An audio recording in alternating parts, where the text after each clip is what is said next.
Welcome to my channel vlog with me. আশা করি সবাই খুব ভালো আছো, আমিও খুব ভালো আছি। তো চলে আসলাম নতুন একটি ভিডিও নিয়ে আমার চ্যানেলে। আজকে ছিল আমাদের জেনারেল কলেজের 6 সেমের ফার্স্ট এক্সাম, আর আমাদের এক্সামের সিট পড়েছে বঙ্কিম সর্দার কলেজে।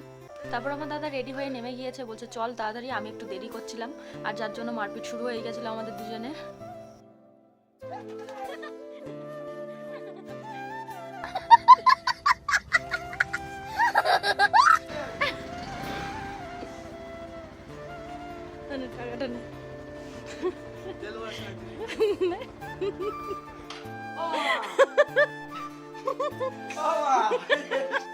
তো প্রত্যেকদিন ও আমার পিছনে বেশি লাগে, আর সেদিন আমি একটু ওর পিছনে বেশি লাগছিলাম, তার জন্য খালি মা মা করে চেল্লাচ্ছে। শেষমেশ ওর বাইকে উঠে পড়লাম এবং দুজন মিলে চলে গেলাম কলেজে এক্সামের উদ্দেশ্যে। তো সেদিন প্রচন্ড বৃষ্টি হচ্ছিল, কি করা যাবে, এক্সাম তো দিতেই হবে, তার জন্য চলে গেলাম বৃষ্টিতে ভিজে ভিজে, এবং ছাতাটা ধরে ধরে যাচ্ছিলাম প্রচন্ড বৃষ্টির কারণে।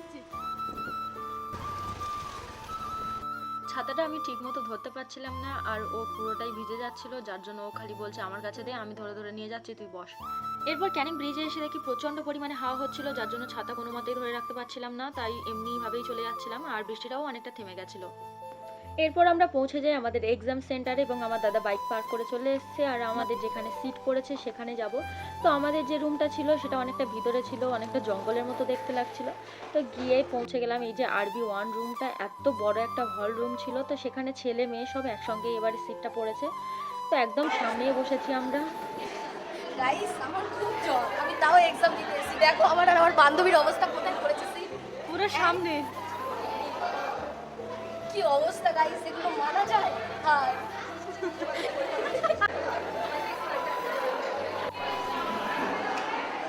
আজকের আমি আর মেহুমা যা পরীক্ষা দিয়েছি বলার মতো, দেখা যাচ্ছে বলার মতো।